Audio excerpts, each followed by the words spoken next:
નમસ્કાર મિત્રો, આજના આપણા આ ખાસ એક્સપ્લેનરમાં તમારું સ્વાગત છે. આજે આપણે એક એવી રસપ્રદ અને સિમ્પલ વાર્તાનું વિશ્લેષણ કરવાના છીએ જે મુશ્કેલીઓનો સામનો કેવી રીતે કરવો એનો બહુ જ સુંદર પાઠ આપે છે.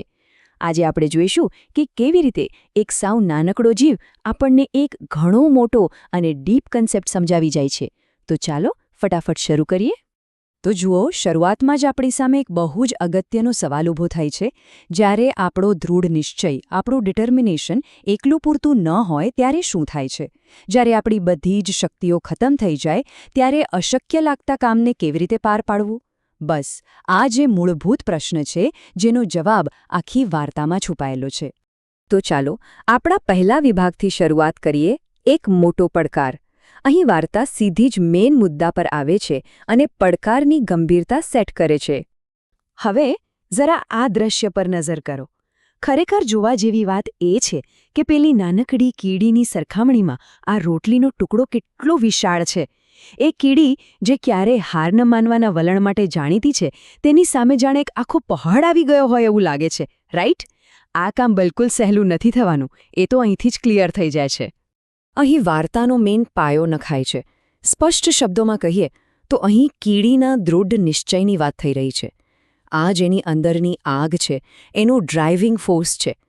મુશ્કેલી ભરે ગમે તેવડી મોટી હોય, તેનો ઇરાદો એકદમ મક્કમ છે અને એ જ તેની ખરી તાકાત છે. અને આ વાક્ય તો જુઓ, આ આપણા આ નાનકડા હીરોની સફરની અસલી શરૂઆત છે. તે આટલો મોટો ભાર શા માટે ઉપાડી રહી છે? પોતાના પરિવારને ખુશ જોવા માટે. સાચું કહું તો કોઈ પણ મોટા કામને પાર પાડવા પાછળ હંમેશા આવું જ કોઈ મજબૂત ઇમોશનલ કારણ હોવું બહુ જરૂરી છે. હવે વાર્તા આગળ વધે છે આપણા બીજા વિભાગ તરફ, તૂટવાની ક્ષણ. અહીં આપણને એક કડવી વાસ્તવિકતા જોવા મળે છે કે વ્યક્તિગત ઈચ્છાશક્તિની પણ કોઈક મર્યાદા હોય જ છે. તમે જોઈ શકો છો કે કીડીએ આ ભારેખમ વજન ઉઠાવવા માટે ખરેખર કોઈ કસર નથી છોડી. એકલા હાથે તેણે પૂરી તાકાત લગાવી, ધક્કો માર્યો, ખેંચવાની કોશિશ કરી અને ગબડાવવાનો પ્રયાસ પણ કર્યો. એણે દરેક શક્ય પદ્ધતિ અજમાવી લીધી, પણ પરિણામ શૂન્ય. બધી જ મહેનત પાણીમાં ગઈ. અહીં આવીને વાર્તા અચાનક થોડી ધીમી પડી જાય છે. શારીરિક થાકની સાથે સાથે આપણને અહીં એક ઇમોશનલ બ્રેકડાઉન પણ જોવા મળે છે. કીડી સાવ નિરાશ થઈને નીચે બેસી જાય છે. આ એક એવી ક્ષણ છે દોસ્તો, જેની સાથે આપણે બધા જ ક્યાંક ને ક્યાંક રિલેટ કરી શકીએ છીએ, કારણ કે ક્યારેક ને ક્યારેક આપણે પણ આ રીતે હારી ગયા હોઈએ છીએ. પણ પિક્ચર અભી બાકી હૈ. આ જ આપણને વાર્તાના ત્રીજા અને એકદમ ટર્નિંગ પોઈન્ટવાળા વિભાગ પર લાવે છે, એક અણધારી પ્રેરણા. સવાલ એ છે કે જ્યારે આપણી અંદરની બધી જ તાકાત ખતમ થઈ જાય ત્યારે નવી આશા ક્યાંથી શોધવી? ખરેખર રોમાંચક વાત એ છે કે અહીં સંપૂર્ણ આરામ અને હારની એ જ ક્ષણમાંથી એક નવો રસ્તો નીકળે છે, એક નવી પ્રેરણા મળે છે. જુઓ, બને છે એવું કે કીડી એક નાના પક્ષીને પવન સામે ઝઝૂમતું જુએ છે. પક્ષી વારંવાર નિષ્ફળ જાય છે, તે પાંદડા લાવે છે ને પવન ઉડાડી જાય છે. પણ કમાલની વાત એ છે કે તે હાર નથી માનતું. વારંવાર પ્રયાસ કરીને છેવટે તે પોતાનું મજબૂત માળો બનાવીને જંપે છે. કીડી માટે આ એક બહુ મોટો બોધપાઠ બની જાય છે. આ સામસામી સરખામણી એકદમ પરફેક્ટ છે. એક તરફ જુઓ, કીડી જે હંગામી ધોરણે હાર માની બેસી છે, અને બીજી તરફ પેલું પક્ષી જે સતત મથ્યા જ કરે છે. આ જે કોન્ટ્રાસ્ટ છે, જે કીડીના મગજની બત્તી પ્રગટાવી દે છે. અને આ રહી એ રિયલ યુરેકા મોમેન્ટ. અહીં કીડીને અંદરથી સાચો અહેસાસ થાય છે કે ના ભાઈ, મારે હાર નથી માનવી. તે બીજા જીવની સફળતા જોઈને પોતે ફરીથી રિચાર્જ થઈ જાય છે. તે ફરીથી લડવા તૈયાર છે, પણ આ વખતે એનો એપ્રોચ કંઈક અલગ જ હશે. તો ચાલો હવે આપણા છેલ્લા અને સૌથી અગત્યના વિભાગ તરફ વળીએ, ટીમવર્કની શક્તિ.